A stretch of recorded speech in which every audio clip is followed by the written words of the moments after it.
Have you ever found yourself just going through the motions in the daily grind, maybe doing your job, paying the bills, ticking the boxes, but deep down, there's that little whisper, isn't there? That feeling you're looking for something more, a real sense of purpose. And sometimes it feels like that's, I don't know, reserved for people with really grand world-changing jobs. Right, like it's some exclusive club. Exactly. But what if that's not true? What if you could actually find, deep meaning right where you are in whatever you're doing? Whether it's the mundane stuff or your biggest career goal, just by shifting how you look at it, by focusing on, well, on your character and how you contribute. That's the core question, isn't it? It really is. So today, that's what we're doing, a deep dive into exactly that. How can we build that inner character, contribute meaningfully, and find real purpose in our work, in all our roles, no matter our status? And crucially, how do we do that without just chasing the next promotion or paycheck, those external things? It feels like a huge question. Yeah. So to help us unpack it, we're turning to some ancient guides who, maybe surprisingly, have a lot to say that feels incredibly relevant right now. The Stoic philosophers. They really do. And, the Stoics, they weren't just academics locked away somewhere theorizing. Right. Their lives were incredibly varied. I mean, really challenging, some of them. You think about Seneca. He was advising Emperor Nero. Talk about a tough job, right? Navigating those political waters, dealing with a volatile personality. And he faced exile, even forced suicide in the end. Wow. Or Epictetus. He actually started life as a slave, later got his freedom, became this hugely influential teacher. Just imagine that journey. Incredible. And then you have Marcus Aurelius, the emperor of Rome, arguably one of the most powerful men alive at the time. So slave, advisor, emperor. Yeah. Quite the range. Exactly. Wildly different circumstances. But they all shared this common thread, this powerful guide for living well. And their key insight, the one that really speaks to our quest for purpose today, is that meaning. Well, it isn't something you find out there. Okay. It's not about changing your job necessarily or waiting for the perfect circumstances. It's something you build inside in how you actually engage with whatever life throws at you, how you show up. How you show up. Yeah, approaching things with excellence, with this deep, almost unwavering sense of duty to your role, whatever it is. Yeah. So we'll be drawing on their wisdom, looking at modern takes like Handbook for New Stoics, Lessons in Stoicism, but also going straight to the source. Marcus Aurelius' Meditations, Seneca, Epictetus, and even bringing in some modern perspectives like Viktor Frankl's ideas on meaning. It's quite a rich tapestry. Sounds fantastic. Let's dive in. Okay, so this is where, for me anyway, it gets really interesting. Because the Stoics, they start with this, well, it feels like a pretty radical idea, especially today in our, achievement-obsessed world, which is that most of the things we spend our energy worrying about, stressing over, chasing after, they're actually not fully in our control. That's the fundamental starting point. Right. Epictetus, the former slave you mentioned, he made this distinction absolutely central. He basically split everything in life into two buckets. What is up to us and what is not up to us. The dichotomy of control, yeah. Exactly. And just think about what falls into that not up to us bucket for a second. I mean, our bodies, right? Yeah. Our health, how we look, getting sick. Largely, yeah. Yeah. We can influence it but not command it. Totally. Our stuff, our possessions, our reputation, what other people think of us. Big one. Huge. Worldly success, promotions, fame, wealth, even things like when we're born, when we die. The Stoics would say, look, these are mostly, if not entirely, outside your direct command. And Epictetus himself was living proof, wasn't he? Said to be physically weak, lame even. Yeah. That was his reality, something he couldn't change. But it certainly didn't stop him from becoming this incredibly powerful thinker and teacher. Not at all. And Marcus Aurelius, the emperor, he observed this too. He said things like life and death, glory, criticism, pain, pleasure, wealth, poverty. They happen to everyone, right? Good people, bad people. It rains on the just and the unjust, as they say. Meaning they aren't inherently good or bad in themselves. Right. And crucially, they're often not things we can just decide to have or avoid. So the insight here, and it really hits home, is if you tie your happiness, your sense of purpose, your inner peace to any of these external things, You're setting yourself up for a fall. you really are. You're basically handing the remote control for your emotions over to things you can't predict or manage, to fate or just what other people happen to think that day. You're giving away your own power. Precisely. So if all those external things aren't truly up to us, then what is? What's left? Good question. And Epictetus was crystal clear on this. What is fully 100% within our control are our judgments and our impressions, basically how we perceive and interpret the world and the value we assign to things. Okay, judgments and impressions. Let's break that down a bit. What did they mean by judgments? Yeah, so let's dig into this term they used, hypolepsis, sort of translated as grasping under, or maybe more simply, just a judgment or an opinion. Okay. And the Stoics argued this is the absolute first step, the critical point where we start getting ourselves worked up. Mm-hmm. We instinctively judge things.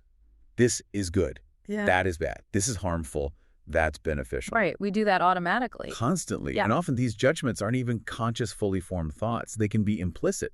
Like if you get angry at someone cutting you off in traffic, Mm-hmm. you haven't necessarily thought that person's action is objectively evil and merits my fury. Mm. But your anger itself contains that implicit judgment, doesn't it? You've already decided it's bad, it's wrong, it's harmful in some way.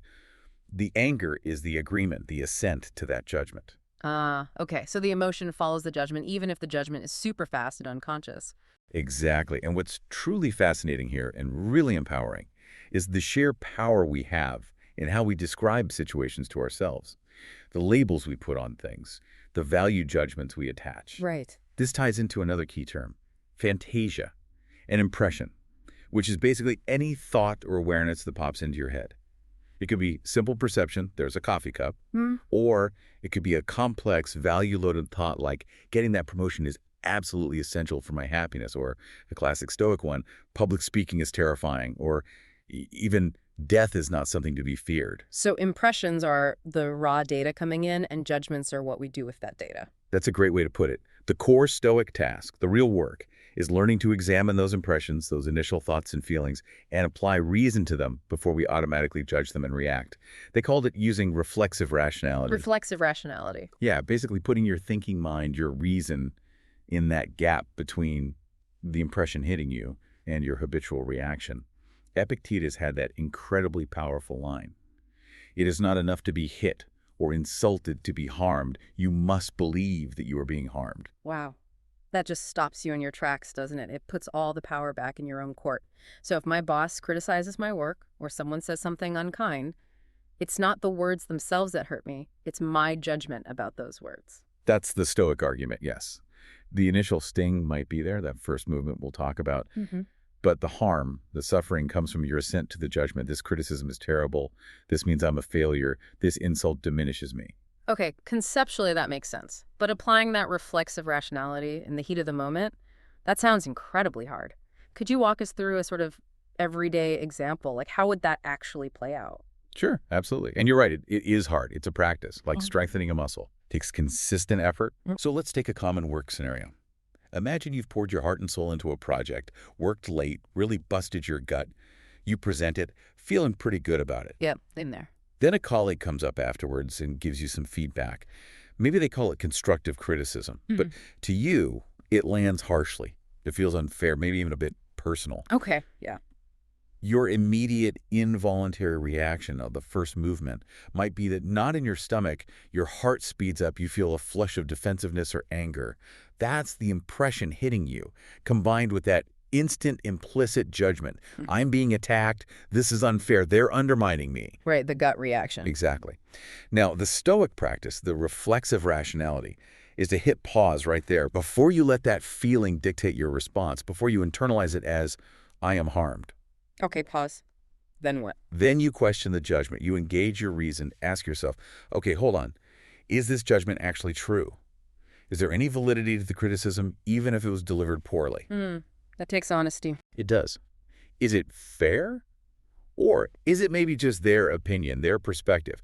Now, if you reflect and realize, okay, actually, yeah, there's a grain of truth in what they said. Maybe point number 3 was a bit weak. Right. Then in that case, have you actually been harmed? Or have you just received potentially useful information, a chance to improve? The Stoic would say you've actually been benefited, even if it felt uncomfortable initially. Okay, so if it's true, it's helpful, not harmful. What if it's just wrong? What if the criticism is totally off base? Then, after rational reflection, You recognize it as simply their mistaken judgment, their error in perception or reasoning. It's about them, not about you. Their inaccurate opinion doesn't change the reality of your work or your character unless you let it. Unless you assent to the idea that their wrong opinion somehow defines you. Precisely. In either case, whether the criticism is true or false, you realize you haven't actually been harmed by the remark itself. The only way it truly harms you is if you choose to assent to that initial negative judgment, let it fester, let it provoke you into anger or self-doubt. That's giving their judgment potentially a mistaken one power over your inner state. So it's this constant loop. Impression hits, pause, question the automatic judgment, then decide whether to assent or not. That's the discipline. Observing the impression, interrogating the judgment, and consciously choosing your response based on reason, not just reacting on autopilot. Okay, that's a really practical framework. Yeah. So back to the bigger picture. If we can't control the external stuff, and our inner peace comes from managing our judgments, where does purpose fit into all this? Where do we find that deeper meaning? Now we get to another key Stoic concept, prohairesis. Prohairesis. Prohairesis. It's often translated as our moral purpose or our moral character, maybe our volitional faculty, basically, our power of choice, our reasoned choice. Epictetus really emphasized this. He said this is what makes us distinctly human agents. It's our capacity to set goals, make deliberate choices, and then strive to act on them. Everything we can actually do, everything that defines us at our core, stems from this faculty of prohairesis. Our ability to choose how we respond, basically. Our ability to choose virtuously, guided by reason. It's not just any choice, but choice aimed at living well, at being a good human being. So what does that mean for finding purpose in, say, my job or just life? Does it mean my purpose isn't about getting the promotion or hitting the sales target or getting praise? Exactly. According to the Stoics, your profound purpose isn't tied to those outcomes because outcomes are often influenced by external factors beyond your full control, and it's definitely not about external validation. Okay, so what is it tied to?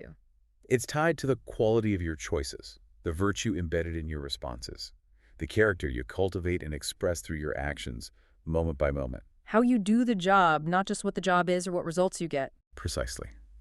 Marcus Aurelius summed it up beautifully. He often reminded himself to focus on the internal qualities, making sure our souls be just, our actions social, our speech entirely sincere, and our disposition such as may cheerfully embrace whatever happens. Cheerful acceptance. That sounds tough too.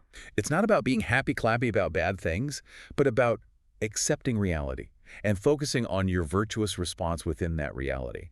So the purpose comes from living with integrity, guided by reason, acting justly and cooperatively, regardless of what the world throws at you. It's a fundamental shift from what did I achieve or what did people think of me to how did I act? Was I true to my best self? That's where the meaning lies. And building right on that, this idea of inner control, we need to tackle a really common misunderstanding about the Stoics. Okay, what's that? The idea that they were just unfeeling, emotionless robots. Like Mr. Spock, maybe. Right, the stiff upper lip taken to the extreme. Exactly, and that's just not accurate. Yep. They were very aware of what Seneca called first movements. These are the natural, involuntary, physical, and mental reactions we all have. Like what? Well, that sudden jolt of nervousness before you give a presentation, or feeling shocked if you hear bad news unexpectedly, a flash of fear if a car swerves towards you, even, tears welling up automatically if you see something really moving or sad. Okay, so those gut reactions, the physiological stuff. Precisely. Primal, precognitive stuff. But crucially, for the Stoics, these are not yet full-blown emotions. Okay, so there's a difference. A critical difference. Seneca explained it really well. He said these first movements only become emotions proper when the mind does two things. First, it assents to a judgment that something truly terrible or maybe wonderfully good has happened or is about to happen. And second, it acts on that judgment with an impulse. Okay, assent plus impulse equals emotion. You got it. So the raw sensation of fear isn't the full emotion of fear. The emotion of fear, Seneca said, involves flight. It includes the judgment, this is dangerous and I must escape, and the resulting impulse to run or hide. Right. Similarly, anger as an emotion involves assault. It's the judgment, I've been wronged and must retaliate, plus the impulse to lash out verbally or physically. He even described these full-blown emotions almost like diseases of the body characterized by swelling, he said. Wow. Yeah, acknowledging they have real physical symptoms. The racing heart, the sweating, the tension, palpitations. He wasn't denying the physical reality. But he was saying we have a choice point before it gets to that full-blown state. Exactly. The involuntary physical changes might happen, that first flush of feeling. But the point of control, where prohäresis comes in, is whether we assent to the judgment that fuels the full emotional cascade and the resulting impulse. Which then raises the question, how do we actually do that? If these feelings come up, especially in really tough situations, how do we cultivate that control without just trying to suppress everything and become, well, unfeeling? That's the million-dollar question, isn't it? And it leads directly into how the Stoics viewed adversity. Right, because it's easy to talk about control when things are calm, but what about when life throws you a curveball or just knocks you flat? And the Stoics weren't just armchair philosophers on this. They saw adversity not merely as something to grit your teeth and endure, but as a genuine, almost necessary opportunity, an opportunity for growth. An opportunity. That sounds counterintuitive. It does, but think about Seneca again. His life was just full of difficulty. Forced into exile for years, he lost his young son. And eventually, Nero, his former student, ordered him to commit suicide. He knew suffering intimately. And yet, while in exile, he wrote this letter to console his mother, Helvia. And he tells her, with this wisdom forged in his own pain, that everlasting misfortune does have one blessing, that it ends up by toughening those whom it constantly afflicts. It forges resilience. Exactly. It's not about wanting bad things to happen, but about recognizing that when they do, they're a chance to exercise and strengthen your inner resources, your character. Okay. Seneca used this striking analogy. He compared God or nature to a general who deliberately sends his best, most reliable soldiers into the toughest, most dangerous parts of the battle. Ah, I like that. So experiencing adversity, from this perspective, isn't a sign that you're cursed or unlucky. It's almost a compliment, a mark of having a virtuous character. It's proof that the universe or fate trusts you to handle it. That reframes hardship completely. It's not punishment, it's a challenge you're deemed worthy of. Precisely. And conversely, Seneca argued, maybe controversially, that things like unending luxury and wealth could actually be the real misfortune. Why? Most people wouldn't see it that way. Because, he argued, if life is always easy, if you never face obstacles, if you're constantly shielded from difficulty, you never get the chance to develop essential virtues. Patience, courage, resilience, endurance, temperance. Your character muscles never get a workout. Exactly, they atrophy. So his practical advice wasn't just deal with hardship when it comes, but actually prepare for it. Mentally rehearse potential difficulties. Think about what could go wrong. Not to be morbid, but to lessen the shock if it happens. The premeditation of evils, they called it. Premeditatio malorum, yeah. By contemplating potential setbacks, losing your job, getting sick, facing criticism, even the death of loved ones, you rob them of their power of surprise. You've already visited them in your mind, so when or if they occur, you're better equipped to face them with calm reason, with equanimity. It takes the edge off the shock. It does. And Marcus Aurelius did something similar. When dealing with difficult people or facing frustrating situations, he'd remind himself of the bigger picture, the transience of it all. He'd literally think, soon, both I and this person who's annoying me will be dead and forgotten. That's stark. But I can see how it would provide perspective. It's not meant to be depressing, but liberating. It shrinks the problem down. It allows you to detach a bit emotionally and plan a calmer, more rational course of action instead of just reacting out of immediate anger or frustration. So using perspective to manage the emotional reaction. Exactly. And this brings us right back to that incredible power of our internal perspective, our judgments. Epictetus, again, just so direct, he says death itself isn't terrible. How could it be? If it were inherently bad, wouldn't Socrates, the wisest, most virtuous man they knew, have been terrified of it? But he faced it calmly. Right. So it's not death, it's our judgment, our fear about death that causes the distress. And that same logic applies to everything else we might lose or fear losing. Our jobs, our health, our relationships. All of it. The Stoics constantly emphasize that everything external we possess, everything we love, is ultimately on loan, not truly ours forever. That sounds harsh, especially about loved ones. Epictetus saying you're a fool to want your kids or friends to live forever. It sounds harsh to our modern ears, definitely. But the intention isn't callousness. It's radical acceptance of reality, the reality of impermanence. It's about loving people fully now, appreciating them now, precisely because we understand they won't be here forever. And it's about detaching our core sense of self, our purpose, from things that are ultimately transient. Okay, so the fact of having something or losing it, being alive or dead, these are indifferents in Stoic terms. Exactly. They're indifferent in the sense that they don't determine our moral character. They're not within our ultimate control. So they can't be inherently good or bad for our soul, for our virtue.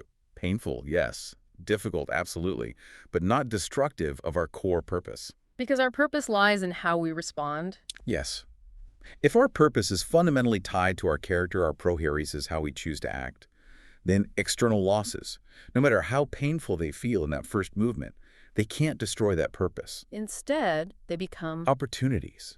Opportunities to exercise that character, to show resilience, to practice patience, courage, justice, wisdom, to respond with reason, even through grief, rather than being consumed by judgment-fueled despair or anger. So finding meaning through the suffering, not just in spite of it. Precisely.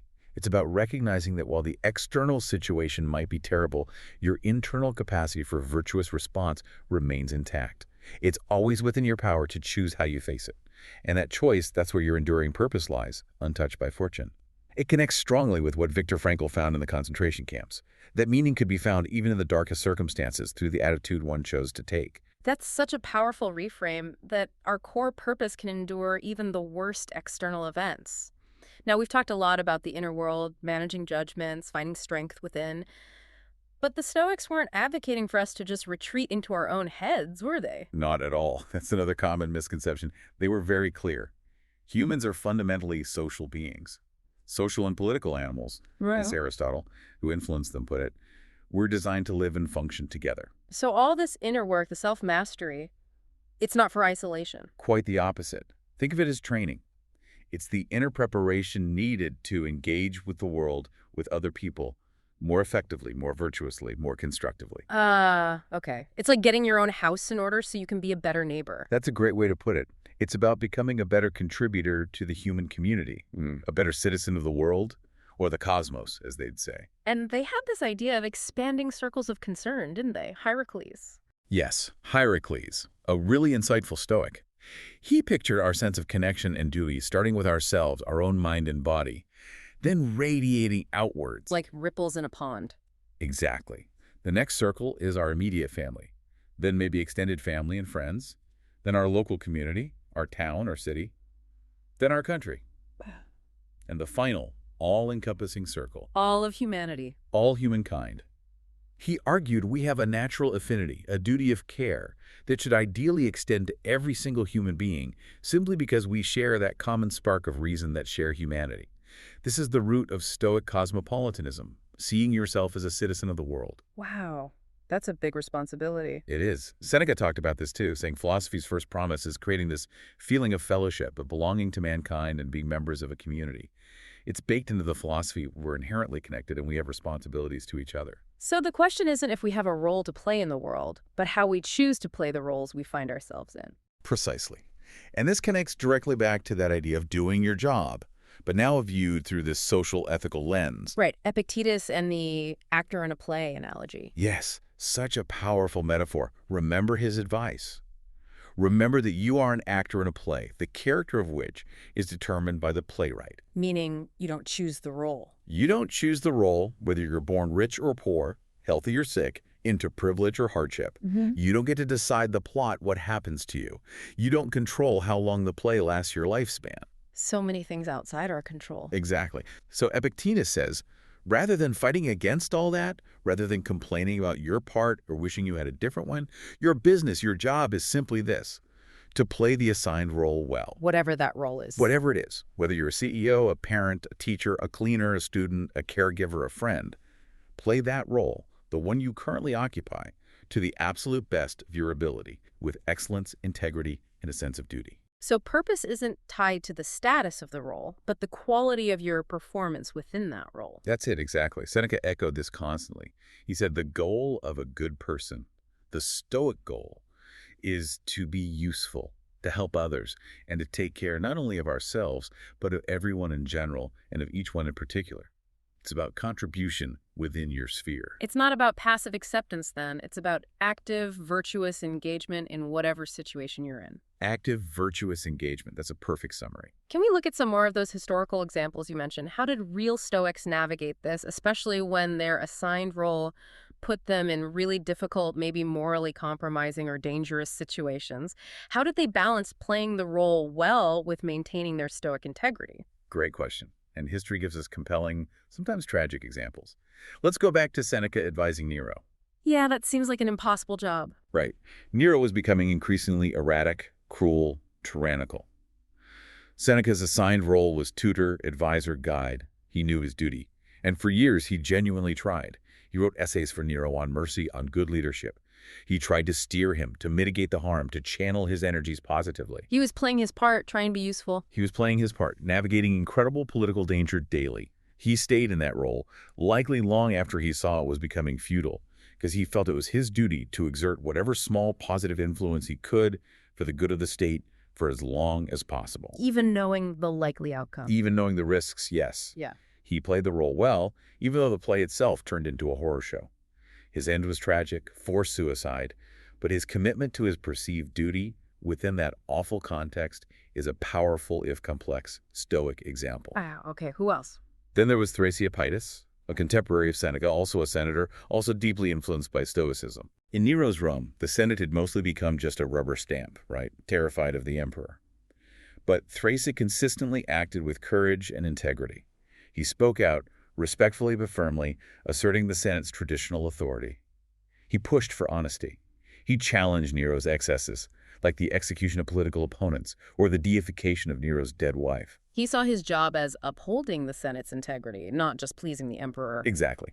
That was his role as he understood it. Eventually, things got so bad under Nero that Thrasea felt he could no longer participate virtuously. Attending Senate meetings would just mean silently condoning atrocities or speaking out and being instantly killed without achieving anything. So what did he do?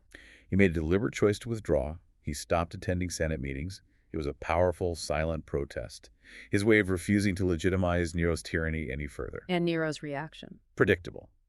Thrasea was accused of treason and, like Seneca, forced to commit suicide. But reports say he faced his death with incredible calm and dignity, instructing his followers on virtue right up to the end, playing his final role well. Incredible courage. And one more, maybe less famous, but just as striking, Helvidius Priscus, another Stoic philosopher-senator, but under a later, generally better emperor, Vespasian. Okay. Vespasian was restoring order after Nero, but Helvidius still fiercely defended the Senate's rights and dignity. He refused to just kowtow. He was known for his almost abrasive honesty. He'd greet Vespasian by his personal name, not Caesar, insisting they were equals as citizens. He openly criticized imperial decisions he thought unjust. He really pushed the boundaries. He did. Vespasian apparently had some respect for him, tolerated it for a while, but eventually Helvidius' principled defiance became too much. He was exiled, then recalled, then exiled again, and finally executed. Just for speaking his mind, essentially, for doing his job as he saw it. Pretty much. For refusing to compromise his principles, his perceived duty to uphold Republican ideals and speak truth to power, even when it was incredibly dangerous. These men weren't seeking martyrdom. They were simply trying to fulfill their roles, their jobs, with the utmost integrity and virtue as their contribution to the common good, whatever the personal cost. That's a stark contrast to just seeking personal gain or power. Absolutely. Yeah. Look at Marcus Aurelius again. As emperor, he consciously tried not to be corrupted by power. He wrote about learning from his adoptive father, Antoninus Pius, how to command respect through character and service, not through fear or fancy titles or lots of bodyguards. He aimed, as he put it, to remain the person philosophy wanted to make him, not letting the imperial purple stain his character. He valued the advice of his Stoic tutor, Junius Rusticus, placing wisdom above absolute authority, even appointing Rusticus to high office, trusting his integrity. So the focus was always on character and duty, not ambition. Yes. It's the opposite of, say, Machiavelli's prince, who might wage war for personal glory, or who distrusts his own capable generals because he envies their success. For these Stoics, the motivation had to be the common good, the virtuous performance of the role itself. Self-interest, fame, personal ambition, those were seen as distractions, even corrupting influences. Which ties back to what you said earlier about Marcus Aurelius and fame. Exactly. He was really dismissive of the desire for fame or legacy. He wrote things like, "All things hasten to an end, shall speedily seem old fables, and then be buried in oblivion." He asks, what is this eternal memory people crave? His answer, "His wholly vain and empty." That's quite bracing, especially today when everyone wants to build their personal brand and leave a mark. It is bracing, but it's incredibly liberating if you take it on board. The Stoic point isn't to be forgotten, but to recognize that seeking fame is aiming at the wrong target. It's external, it's fickle, it's ultimately meaningless compared to the internal quality of your actions right now. So don't worry about the applause or even the result. Just focus on the action itself. Focus on the character of the action. Was it just? Was it helpful to others? Social? Was your intention sincere? Did you approach the situation with reason and acceptance? As Epictetus warned, the moment you start trying to please someone else, trying to win their approval, you've lost your own purpose. Because your purpose has to come from within, from that proherasis. Exactly. It's about showing up, playing your part, big or small, with integrity, with commitment, with a sense of responsibility to the whole community. Whether anyone else notices, whether you get rewarded, whether you even succeed in the conventional sense, that's secondary. The primary thing, the source of purpose, is knowing you acted rightly, you lived up to your own best self in that moment. That inner scorecard is the only one that truly counts. And this really gets to the heart of it, doesn't it? If we pull all these threads together, control your judgments, focus on character, act virtuously in your role, embrace adversity, it leads inescapably to the conclusion that real, deep meaning is forged inside us. It's independent of the usual external benchmarks: salary, status, praise, results. Right. It's not about what you get, but about who you are and how you act. Precisely. And this resonates so strongly with the work of Viktor Frankl. The psychiatrist who survived the Holocaust. Yes, the founder of logotherapy. His experiences in the concentration camps were horrific, beyond imagination. But they gave him profound insights into meaning. He argued passionately that meaning isn't some abstract idea you figure out intellectually. It's something you live. It's discovered, experienced, and lived out in choices that engage the circumstances of life. Lived out in choices, even in the worst circumstances. Especially then. Frankl saw firsthand that finding meaning was a source of almost unbelievable resilience. People who could find a why to live, maybe helping another prisoner survive, holding on to a memory of a loved one, finding beauty in a sunset even amidst the horror, or just choosing to face their suffering with dignity, those were the people most likely to endure. That's an incredibly powerful testament to the human spirit, and it sounds very Stoic.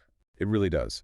Finding meaning even in suffering itself, seeing adversity not just as something to endure, but as a situation demanding a response, a choice about how you will face it. That's pure Stoicism, echoed centuries later. Frankl also talked about the voice of conscience. He believed that while it might be quiet in everyday life, this inner voice becomes really clear when we shirk our responsibilities, when we fail to live up to what we know is right. And conversely, meaning emerges naturally whenever we listen to that voice, whenever we act in accordance with our conscience. So acting with integrity, following your inner moral compass, that's where meaning comes from. In Frankl's view, yes. And that aligns perfectly with the Stoic idea of virtue being its own reward. Marcus Aurelius deeply believed this. The goodness of a just action, a courageous choice, a temperate response. That is the reward. The act itself, done well and for the right reasons, is fulfilling. It doesn't need external validation to give it meaning. The meaning is inherent in the virtuous action itself. Exactly. Aligning your will with reason, acting for the common good, being true to your conscience. That is the meaning. It's the deep satisfaction of knowing you did the right thing, that you acted as your best self. That's enough. It shifts the focus entirely, doesn't it? Away from chasing external carrots and towards cultivating internal quality. So what practical tools did the Stoics give us to help actually live this way day to day, especially when things feel uncertain or out of our control? They offer some really useful mental techniques. One of the most powerful is the reserve clause, which Seneca often wrote about. The reserve clause. Okay, what is that? It's essentially adding a mental footnote to your intentions and plans. You undertake an action with a clear caveat, like saying to yourself, I will sail across the ocean. Okay, setting a goal. If nothing prevents me. Or, I plan to finish this report by 5 p.m., fate willing. Or simply, I will do my best to help this person, provided circumstances allow. So it's like adding a little if all goes well to your plans. Sort of. But it's deeper than just hoping for the best. It's a conscious acknowledgement of what you can control versus what you can't. You control the intention, the effort, the planning, the action itself. You don't control unforeseen obstacles, external events, the final outcome. Right. So this isn't an excuse for being lazy or half-hearted. You still give it your absolute best shot. You work diligently, but you hold the outcome lightly. You mentally prepare for the possibility that things might not go according to plan because, well, they often don't. And how does that help? It dramatically reduces anxiety and frustration. If you've done your best, but something unexpected derails your plan, you can accept it more easily. You haven't failed in what was truly up to you up. The effort, the intention, fate, or chance simply intervened. It fosters equanimity. It reminds me of that story, the Chinese farmer. Oh, yeah, the classic parable. Yeah. It illustrates this perfectly. The farmer's horse runs away. Neighbors say, oh, terrible luck. Farmer said, Good luck, bad luck, who knows? right. Then the horse comes back with a whole herd of wild horses. Neighbors, amazing luck. Farmer, good luck, bad luck, who knows? Then his son breaks his leg trying to tame one. Awful luck. Good luck, bad luck, who knows? And then the army comes to conscript young men for war, but they skip his son because of the broken leg. Incredible luck. The point being, we rarely know the full implications of an event immediately. What seems bad might turn out good, and vice versa. Exactly. We rush to judgment, labeling things good or bad based on immediate appearances. The reserve clause, like the farmer's perspective, helps you detach from those instant judgments about outcomes. You focus on your part acting virtuously, putting in the effort and accept the results, whatever they may be, with a degree of calm detachment. It preserves your inner peace. That's a really useful mental tool. Focus on the process, accept the outcome. And this applies even when the outcome feels like a major limitation on your role or your life. Musonius Rufus, another great Stoic teacher, Epictetus' own teacher actually, he spent much of his life in exile, banished. And he wrote powerfully about it. He asked essentially, how can being exiled possibly prevent you from cultivating your own character? How can it stop you from attaining virtue? He argued it can't. No one, he said, has ever been cut off from learning what's needed or practicing virtue just because they were exiled. Your location changes, your circumstances change, but your core self, your ability to choose your response, your prohairesis, that remains with you. So that applies to any setback, really. Losing a job, facing illness, dealing with a difficult relationship. Any limitation, a demanding boss, a project failing, a pandemic, changing everything. No external circumstance, no matter how challenging, can truly stop you from practicing courage, patience, justice, wisdom. It can't prevent you from making virtuous choices within that situation. Your moral purpose remains intact and accessible. That's incredibly empowering. It means there's always something meaningful we can do just by focusing on our character. Always. And this focus, this commitment to self-cultivation, it's not a quick fix. It's a lifelong journey. Right. Not a weekend workshop. Definitely not. Seneca put it with this mix of urgency and paradox. Learning to live well is, he said, a task that can take a lifetime. A lifetime. That sounds daunting. But then he immediately followed up by saying, we actually have enough time. Whether our life is long or short, the time itself isn't the problem. So what is the problem? The problem, Seneca insisted, is that we waste most of it. We fritter it away on trivial things, on chasing external validation, on anxieties about the future or regrets about the past, instead of focusing on the present moment and how we live it. Being present and intentional. Yes. His advice was stark. Don't strive to live as long as possible. Strive to live as well as possible. Make full use of each day as it comes. Treat it, perhaps, as if it might be your last, not morbidly, but with attention and intention. To really value the time you have. Exactly. He believed the wisest people consciously step back from the frantic pursuit of money, pleasure, status, and dedicate themselves single-mindedly to this one task, learning to live well, preserving their time, guarding their focus, and investing it in themselves in the ongoing practice of virtue and aligning their inner world with reason day by day. That consistent, lifelong effort is the path. That's where deep, enduring purpose is built, brick by brick, choice by choice, regardless of what the world outside is doing. Hashtag outro Frafer. Wow. Okay, as we start to wrap up this really rich dive, let's try and crystallize some of these core Stoic lessons.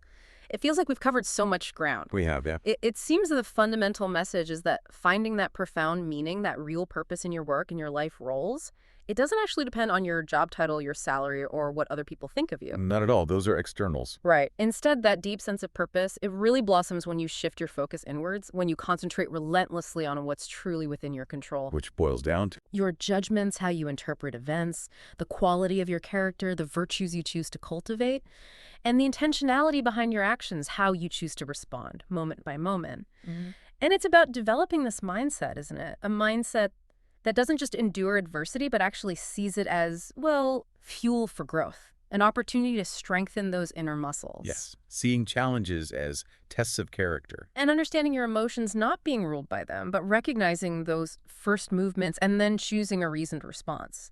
And crucially, embracing your social roles, whatever they are, professional, family, community, and fulfilling them wholeheartedly with this deep, unwavering sense of duty. Playing your part well. Playing your part well. So remembering that purpose isn't found out there in the rewards or the recognition. It's forged in here, in that internal commitment to living virtuously, to contributing what you can to the whole, and just consistently striving to be the best version of yourself every single day in every single action. Beautifully summarized. And that really brings up an important, maybe ongoing question for all of us listening. Which is, how consistently are we actually applying these ideas? Especially in those messy, difficult moments when it really counts. Because it's one thing to understand it intellectually. and quite another to live it when you're stressed or tired or feeling attacked. Exactly. It's not a one-and-done revelation. It's a constant practice, often challenging, always ongoing. Marcus Aurelius captured this so well with that typical Stoic blend of practicality and grace. He reminded himself, even dying is part of the business of life. Wow. And there too, he continues, no more is required than to see the moment's work well done. Even facing death, just focus on doing that well. It's such a powerful reminder, isn't it? Yeah. Every moment, every task, every interaction, however small or large, even the final one, is an opportunity to practice living well, an opportunity to express your character. So, maybe the final thought for everyone listening as you go back into your day is this. In what small, maybe even tiny, but deliberate way can you approach your job today? And job meaning any role you play. Any role at all, your work, being a parent, a child, a partner, a friend, just interacting with a stranger, being a citizen. How can you approach that role today with the kind of excellence, the clear intention, and that profound sense of duty the Stoics talked about? And do it not for the outcome, not for the reward or the praise, because that might be outside your control anyway, but do it for the chance it gives you. The inherent opportunity right here and now to strengthen your character, to align your actions with your deepest values, and to make your unique, virtuous contribution to this interconnected whole we're all part of. Because that is where purpose lies. That, right there in the conscious, virtuous action itself. That's where true purpose resides. Always available, just waiting for you to choose it.